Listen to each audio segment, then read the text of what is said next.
Tunin raadiyoon sagalee Ameerikaati.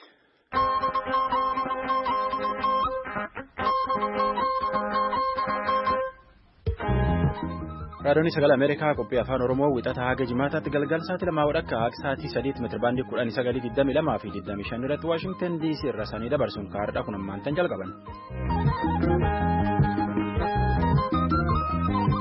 Olmaan qa'ee sannagaya ansora haala keetardi jimaata fulbaanii 22 barii 2017 raadiyoon VOA afaan Oromootiin Waashingtan DC irraa sanii dabruu jirtu caqasuu jirtanii dhiyaadhaa jenna. Biyyoonni gaanfa Afrikaa caamni kabiraan kan isaan mudachuu malu ta'uun ibsameera mataa oduu har'aati attam jirtu an jaallannee gammadaan. Akkuma jaallanneen jette qilleensi naannoo qilleensa jijjiiram qilleensa laaniinaatti rakkinni kan fiduu jira gamkaaniin ammoo Afrikaan gamii kibbaa bokkaa guddaa argachuufa dandeetta akka ogeeyyotii jedhanitti waldhabii daarii Oromiyaatiif naannoo Somaalee falii jiru maali? Gamkaaniin ammoo kaan biyya namicha rokkeetti suniyyuu lafirra balleessaa jedha. Kaan ammoo maraata kana barsiisaa jechuu jira. Pireezidaantii Ameerikaatii fi Kooriyaa Kaabaatti akkan walitti dheekkama. Pireezidaantiin Ameerikaan waan biyyittii isaallee faayidaa keessa argachuu dandeettu bulchoota Afrikaa waliin hojjechuu fedhaa jechuun dubbata. Waan har'isanii qopheessan keessaa tokko oduu tasaana jalanne.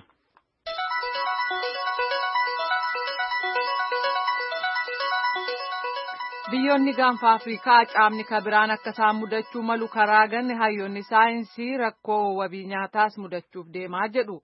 Garee haala qilleensaaf oomisha nyaataa ka sadarkaa addunyaa qoratuuf daayirektara ka ta'an Dr. Chris Funk haasofsiisuun soraan kan gabaase qaba. Qilleensaa fi bubbeen garba Paasifik irraa dhufanii biyyi itti qajeelan tokko bokkaan dhufanii kaan ammoo bonitti buusan. Qilleensaaf bubbeen akkana hedduu keessa tokko Elniinoo.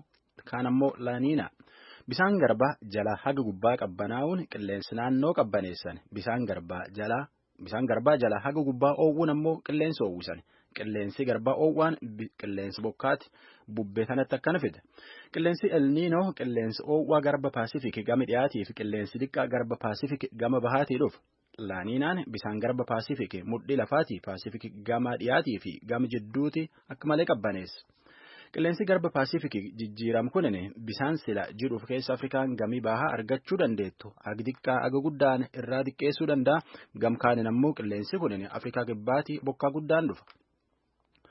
Dr. Chris saayintistoota Ameerikaa qilleensa akkana qoratan keessa tokko. Akka inni jedhutti saayintistooti Noohaa dhaab to'annoo hawaaf qilleensa Ameerikaa jechuun Itoophiyaa gama kibba bahaa naannoo Somaaleetii fi Keenya gama bahaatii fi naannoon Somaalilaand bokkaa silaa jiruuf keessa argachuu malanii dhabuu danda'an jedhanii saayintistooti tuni harka 55 haga harka 60 mirkaneessanii dubbatan.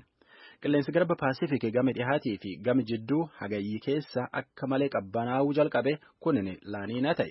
Akka saayintistooti to'annoo jedhanitti dhiyootaan Waashingtan DC kortaanillee jedhanitti qilleensi kunin bokka silaa Afrikaan gamii bahaa onkololeessa sadaasaaf muddee keessa argachuu malti irra diqqeessa.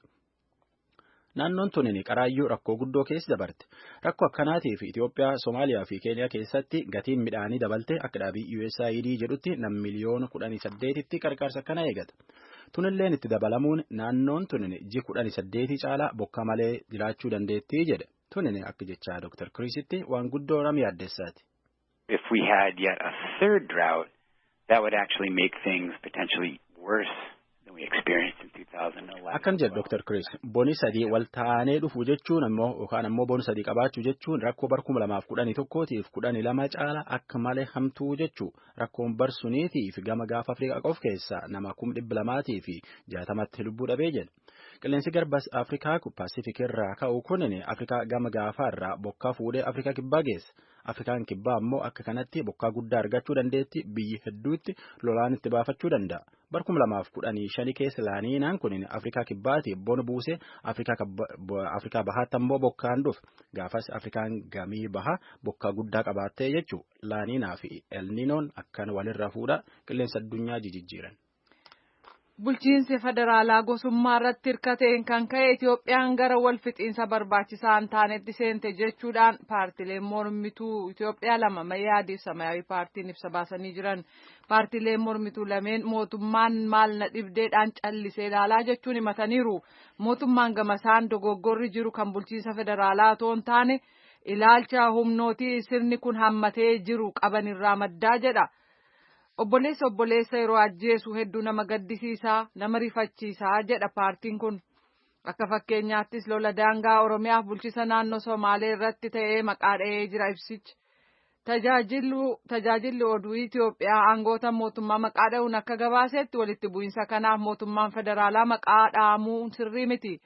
Kana malees kanneen bulchiinsa federaalaa komatan sirrii miti jedheera. Itoophiyaa keessatti hawaasa vaayirasii HIV waliin jiraatan waggootii dhufan 5 keessatti piroojeektii kunuunsuu fi dawaa lubbuu dheeressu waliin ga'uuf kan oolu $40 miliyoona 40 mootummaa Yuunaayitid Isteetsi ramaduusaa beeksisee jira. Kanas jaarmayaa misooma sadarkaa addunyaa kan Yuunaayitid Isteetsi yookaan USAID kaleessa labse. Keessumaa aanaalee vaayirasiin HIV caalaatti itti mul'achuu danda'u yookaan saaxilaman jedhaman 200 keessatti hojiirra ooluuf jira. Waggaa 3 booda jechuun bara 2020tti karoora addunyaan lafa kaa'ate keessatti Itoophiyaan piroojeektii kanaan akka milkooftu gargaaruuf ta'uun ibsameera. Waajirri USAID Finfinneerraa akka ibsetti bara 2003 Itoophiyaa keessatti faca'inni vaayirasii HIV dhibba keessaa harka 2.1 ka ture bara keessa jiru 2017 keessa garuu lakkoofsi kun gara dhibba keessa harka 1.16tti gadi bu'uusaa dameen Itoophiyaa USAID beeksiseera. Bara 2003 keessa lakkoofsi namoota dhukkuba eedsiin du'anii 87 akka ture waggaa darbee garuu lakkoofsi kun gara 20tti cabuu hubachiise. Kooriyaan kaabaa dhiyeenyatti galaana Paasifiik irraa boombii haayidiroojiin dhukaasuu akka maltu beeksiftee jirti.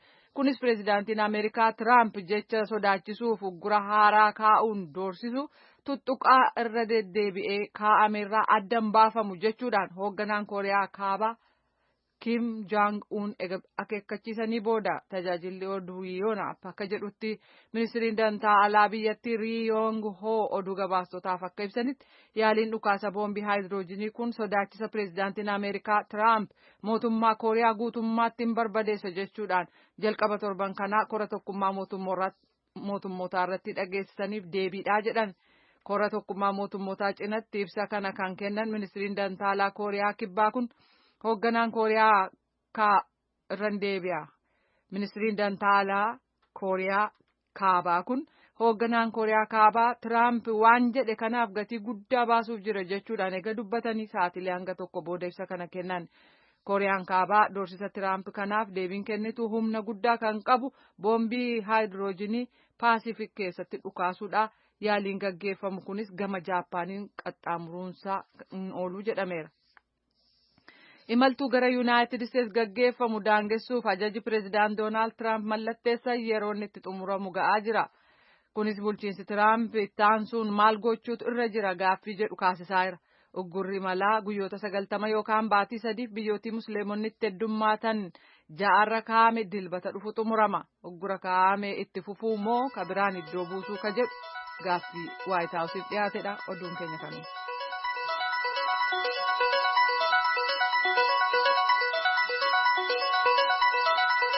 Sammantaan caqasuu jirtan tun raadiyoon VOA qophii afaan Oromooti.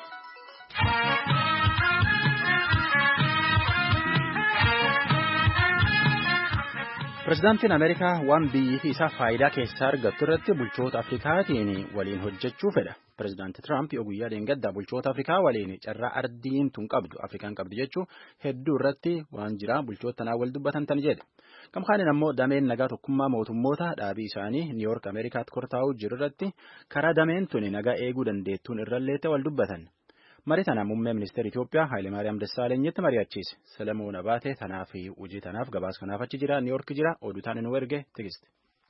Pireezidaant Tiraamp yaa'ii mootummoota gamtoomanii marsaa 72ffaa magaalaa Niiyork keessatti gaggeeffamaa jiru irratti yeroo hirmaachaa jiran kanatti marii adda addaa gaggeessan keessa tokkichi marii laaqanaa hooggantoota biyyoota Afrikaa 9 wajjin godhani. San keessaa muummichi ministeeraa Itoophiyaa obbo Hayilemaariyaam Dassaalenyiis tokko turan. Pireezidaantiin Yuunaayitid Isteetsi marii san irratti guddinaa fi nageenya fiduudhaa dameewwan bal'aa ta'an irratti Afrikaa wajjin hojjechuudhaa qophii akka ta'an ibsan. We hope to extend our economic partnerships with countries who are committed to self-reliance. Of danda'uu fi carraawwan hojii uumuu irratti biyyootas ta'e dhaabilee kutannoo qabaniif deeggarsa gochuuf hojjenna jennee yaadna. Hiriyoota qabeenya horachuudhaa yookanis duroomuudhaa gara Afrikaa deeman akka qabanis ibsaniiru President Trump. Africa has tremendous business potential. I have so many friends going to your countries. Afrikaa keessa carraa daldalaa guddaatu jira. Hiriyoota sooressa ta'uudhaaf yookiin sooromuudhaaf gara biyyoota keessanii deeman baay'een qaba. Maallaqa baay'ee achitti baasaa jiran. Baga gammaddan siniin jechuun barbaada. Walitti bu'iinsa biyyoota Afrikaa keessatti ka'an irratti lubbuun namoota baay'ee dhumuu fi namoonni daramaa jiraachuun dubbatan President Trump keessumattuu immoo Central Africa Republikiin, Kongoon, Liibiyaan, Maaliin, Somaaliyaanii fi Sudaan kibbaan biyyoota haala badaadhaa fi yeroo sodaachisaa keessa jiranii jedhaniirus.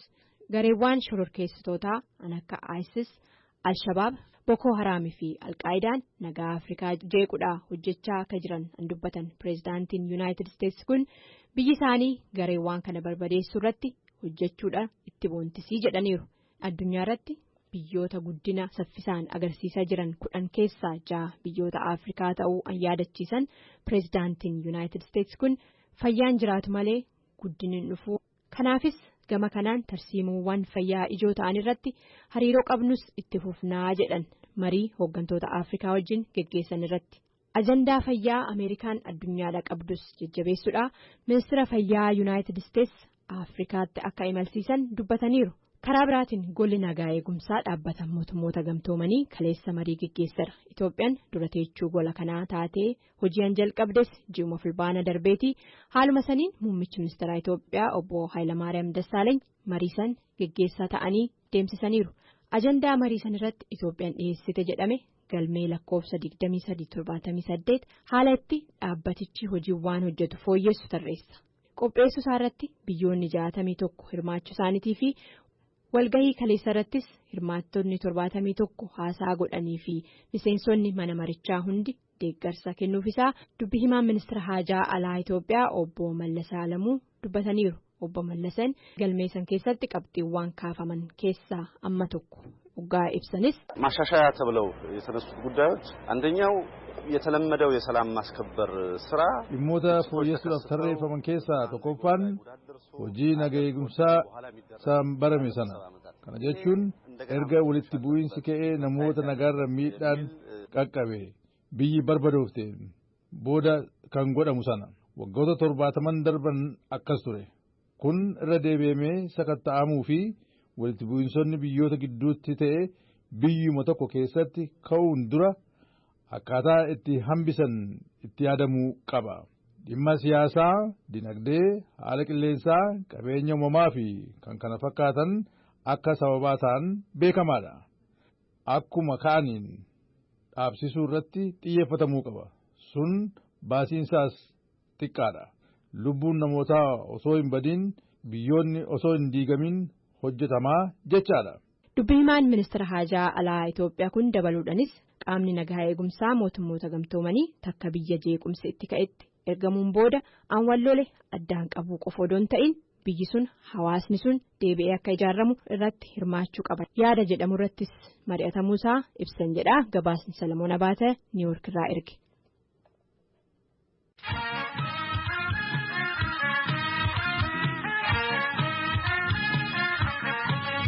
Tammantaan caqasuu jirtan turre raadiyoo VOA qophii afaan Oromooti. Qophii teennee jalqabne gara daqiiqaa 14 tokkoon nu guyyaa isan ammoo galgala waariitti jirtan gara sirbaatti dabarra. Sirbaan hardhaa arkeelii jedhan. Adootan jennu durii jireenyi baanan kunin maan akkanaa jedheetiin uf gaafadhee jennaani qilleensuma akka bubbee bubbisaa jedhu ofitti mee jedha. Amma immoo harki waan guddoo tokko hirkadhe harki jabaa tokkotti hirkadhe jireenya jechuun waan jabduu tokko jedhee abdii horadhe isuma. Barriseetu duumansa tuquu hin danda'a. Now I believe I can fly. R. Kelly.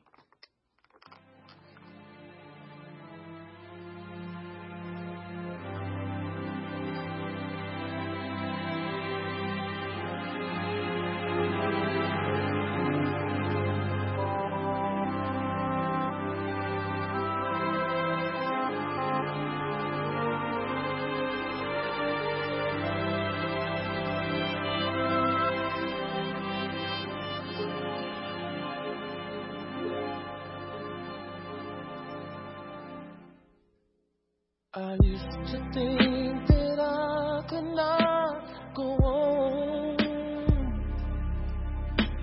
and life was nothing but an awful song. But now I know the meaning of true love. I'm leaning on the everlasting arms. If I can see it, then I can do it. If I just believe it, there's nothing to. Arkeelii galateeffannee waan hafeetti dabarratu tan jennu namni kun baaskeetbool yookaan kubbaa saaphanaa Ameerikaa taphachuun beekama. Galateeffannaa caqasuu jirtan turre raadiyoon VOA sagantaa afaan Oromooti.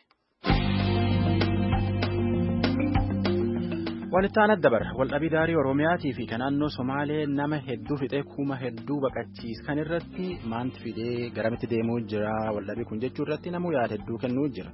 Namoonni marii Dr. Fiqaaduu Addunyaa Fufaa qorataa waan naannoo lamaanii irratti bar hedduu qorachaa bahe waliin jalqabe marii sadeessoo arra fixata. Dr. Fiqaaduun Yuunivarsiitii Finfinneetti barsiisaa Social Anthropology yookaan ammoo damee jiruuf jireenya hawaasaati garuma qophii isaa san deebisa.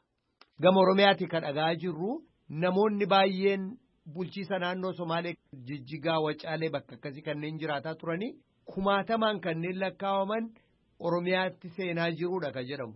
Aangawoonni mootummaa naannoo sanaallee kaan amma 40,000 kaan amma 50,000 jedhanii yeroo adda addaatti dubbataa turan namoonni buqqaanii yaa'aa jiran qeessaanirra jechuudha. Namoonni kun immoo amma Oromiyaa keessa bakka adda addaatti akka Adaamaa akka Jimmaa akka Harar akka Kombolchaa bakka adda addaatti geessamanii yeroodhaaf akka qubatan taasisamaa jira. Wanni akkasii gochuun kun egeree saboota lamaan gidduu jiruuf ammam furmaata gaariidha. Yoo ta'uudhaa baate hoo falli biraan maaltu jira? Lakkoofsa isaa 40,000 50,000 30 ta'uu isaa otoo hin taane kan baay'ee nama gaddisiisu wal buqqisuunti dhufuusaadha. Wal ari'uun dhufuusaati.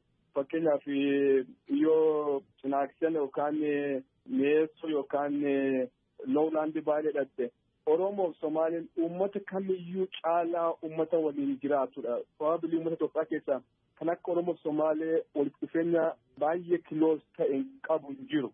So background qabaatee yeroo Oromoof Somaalee wal buqqisan yookaan immoo Oromoon 50,000 40,000 in buqqee Somaalee keessadhani 1,000 maan ta'an baay'ee nama gaddisiisa jalqabumasaa. Lola gam lamaan jiru kana ni ammeessa moo furmaata ta'a kun? Ammeessuun isaa gaaffiin qabu ni ammeessa. Waliin jireenya isaanii miidhaa godhate gaaffiin qabu guddoo miidha. Kan Oromoof kan Somaalee qofa miti. Agartee biyyi kun waggoota 100 darban keessatti nation buildingiin biyya kana rakkina hedduu qaba. First 1991 keessatti federaalizimiin amma jiru kun aga tokko afaanii qomoodhaan kan ijaarame. Sana gareen challenge godhan jiru, gareen nagaa buusa jedhanii yaadan jiru. Sana wajjin wal qabatee challenge baay'ee jira. Oromoof Somaalee qofa miti biyyattii irratti yoo rakkisaadha. Amma even gaddeebi'ee nation building miti agartee state building intiyyuu Itoophiyaan bakka Itoophiyaatti jiraachuun isheeyyuu gaaffii ta'uu jalqabe kana wajjin wal qabate. Kun jalqaba miti bara darbee Gondar irraati wal buqqisuu akkasii dhageenyee turre. Xiqqaatu malee pirinsipiliin isaa wal fakkaata akkasi ta'eensa. So baay'ee rakkisaadha. Garuu immoo waan poolitikii tokko waan gareen lamaan fuula duratti dhimma itti ba'anii ittiin walitti araaramanii waliin jiraatan inni waan gaariin tokko maadha. Sababni ittiin wal buqqifne fakkeenyaaf uummati Somaalee uummata Oromootti gaddee aaree ollaadhaatii ka'ee baay'ee Oromoon buqqifne kan jedhu oduun akkasii jira. Uummanni Oromoos aaree buqqa'ee ka'ee Somaaliyaan nu keessa baay'ee Somaaleen buqqifne kan jedhu oduun jira. Kan kana godhaa jiran eliitii yookaan immoo fakkeenyaaf poolisii fakkeenyaaf milishaa yookaan immoo bulchiinsa gar lamaan yoo ta'e malee uummata miti kan jedhan jira. Suni fuula duraaf agartee kan irratti hunda'an walitti araaraman ta'a. Fakkeenyaaf Oromoo Somaaleetti deeba yoo jedhe mootummaa naannoo Somaalee yoo sana ayyame uummanni weelkaam godha. Baga nagaan dhuftan nu dura isin hin buqqifne jedha. Sun nagaa buusuudhaaf jar lamaaniif gaariidha.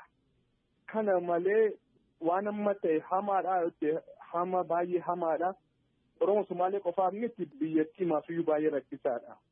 Dooktar Fiqaadu amma walumaa galatti akka ogeessa antiroopooloojii yookaan qorannaa sirna jireenya hawaasummaa tokkootti mala maaliitu rakkoolee amma bal'atanii mul'atan kanaaf furmaata akeekuu danda'a?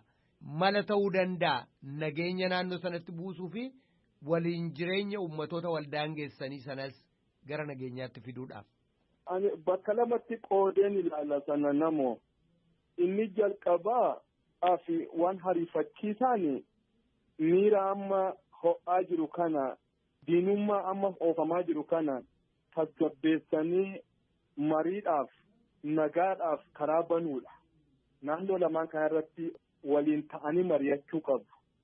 Kana side by side waanuma ariifachiisaa jechuu koodha. Jaarroleen gara Somaaleef jaarroleen gara Oromoo dhiibbaa siyaasaa yookaan dhiibbaa mootummoota gara lamaanii yookaan mootummaa federaalaa malee ofii isaaniitiin ta'anii environmentii beekan keessatti aadaa beekan keessatti seenaa durii lakka'anii waliin jireenya durii lakka'anii ta'anii mari'achuu qabu jaarroleen gara lamaanii mootummaanis qofaatti jaarroleen qofaatti. Waggoottan darban keessa rakkinni guddaan naannoo Oromoo Somaalee ture jaarroleen Oromoo Somaalee nagaa buusuutu danda'anii akka nagaa buusantu beekanii garuu walabummaatti ta'anii mari'atan hin arganne.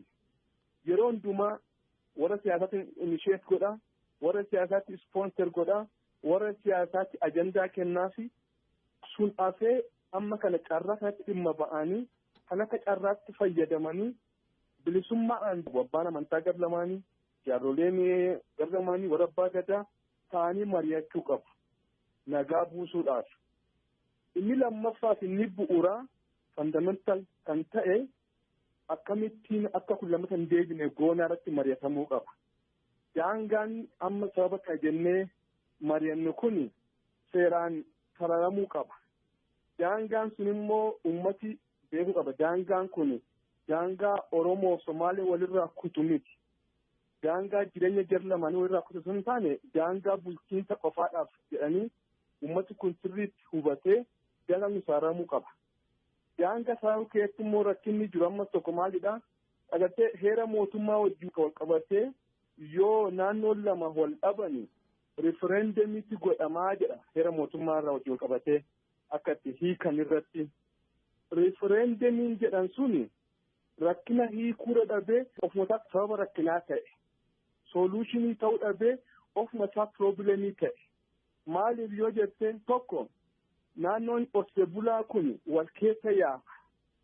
So yeroo referendamii godhan implication isaa daangaa jabaataa daangaa walitti hin ceene waan ijaaran fakkeessa.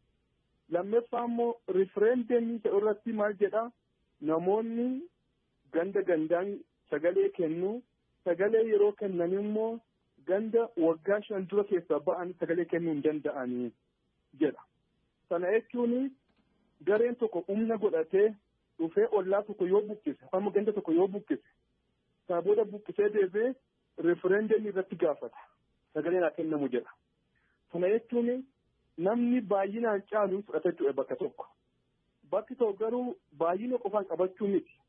Lafti seenaa qaba, lafti aadaa qaba, bishaan irra jira. Bishaan naannoo loolaan jiru kun bishaan laga yaa'u miti. Eela jira, hara jira, namatti qoffore, humnumaa fudhattee referendamii yoo jettee seera miti. Nagaa hin buusu. Kanaaf referendamii solution tokkittii goone ilaaluu hin qabnu. Karaa adda addaa referendamii malee solution maaltu jira? Lafti kun abbaan isaan beekamu. Namni dhufeema lafa tokko qabateema sagalee irratti kenninaan nagaa bu'uuraa hin fidu. So akka amma jedhee tokko waan ariifachiisaa hojjechuudha. Lammaffaa immoo bu'uura irraati hiikuudhaaf irratti hojjetamuu qaba. Dooktar Fiqaaduu Addunyaa Fufaa Yuunivarsiitii Finfinneetti barsiisaa sooshaal antiroopooloojii ibsa naa kennitaniif guddaan sin galatoomsan. Ati guddaa galatoomi namoo kan afeeruu keetiif. Tammaan tan caqas hojjetan turan raadiyoo VOA qophii afaan Oromooti harka qabdan nu barreessan bilbila inni waan afedda barra.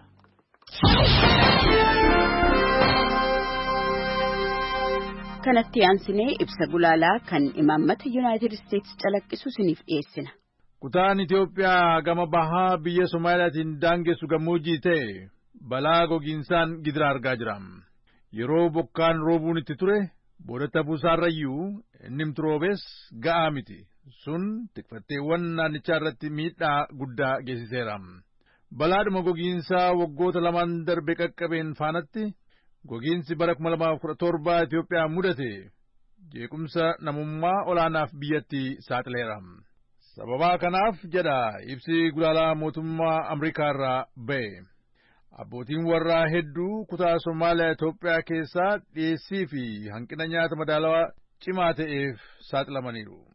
Itoophiyaatiif gargaarsa yeroo ariifachiisaa fi misoomaa laachuudhaan adda durummaadhaan kan dhaabbattu Ameerikaan ammas sana gochuuf bal'inaan itti fuftii jedha ibsi gulaalaa mootummaa Ameerikaa kun. Hagaya darbe kanas bulchaan dhaabbata gargaarsa misoomaa Ameerikaanotaa yookiin USAID Mark Green daawwannaa Itoophiyaatti godhanii tureen jeequmsa namoomaa hamaa biyyattii mudatee jiru baraaruuf akkasumas lammiiwwan hanqina midhaanii fi nyaata madaalaa mudate kanaaf kan oolu doolaarii miliyoona 91 akka Ameerikaan gargaartu ifa godhan.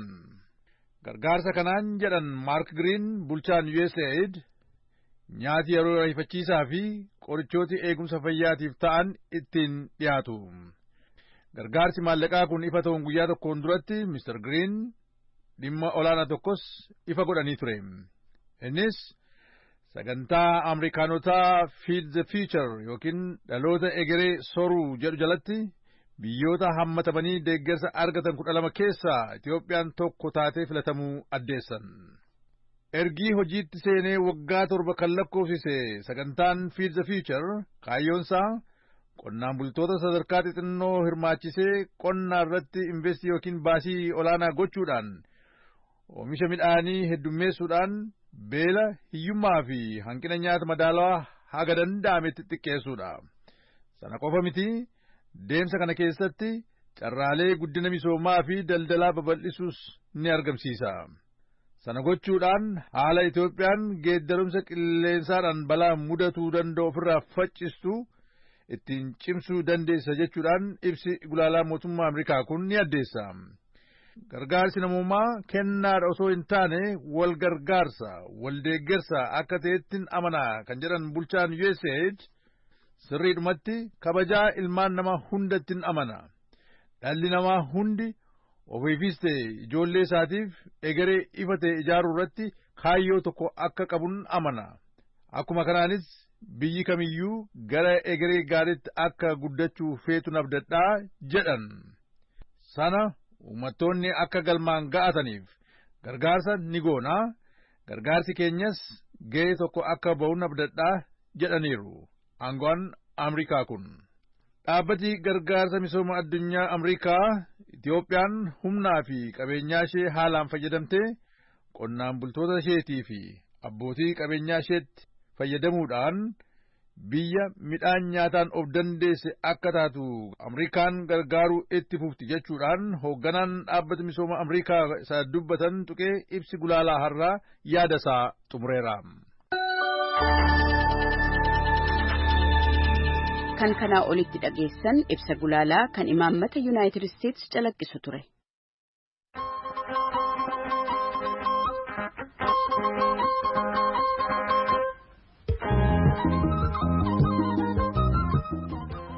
Qophiteenna meetira baandii 1922 irratti caqasuu jirtan fixachuu jirra. Taardhaa tanum jennaa yaada qabdan nu barreessaa nu bilbilaa yaadisan nu barreessitan waan nu wallaalle nu barsiisa waan nu deen ammoo nu qaabachiisa. Hornaat voanews.com irratti afaan Oromoo @voanews yookaan ammoo yaada qabdan sun lamaan irratti nu barreessuu dandeettani. Kanaafuyyuu taardhaa tanumaan jenna. qophii keenya feesbuukii keenyallee irraa argachuu dandeettanii saatelaayitii irrallee caqasuu dandeettanii naayil saatirraa jechuun kanaafuyyuu taardhaaf jenne tanumaan fixannaa nagaa keessi nuu bulaa qophii wixataatiin walitti dachaana sagantaa afaan amaaraatti jalqaba ammaan tana tanuu jenna nagaa keessi nuu bulaa boqonnaa dansa qabaadha.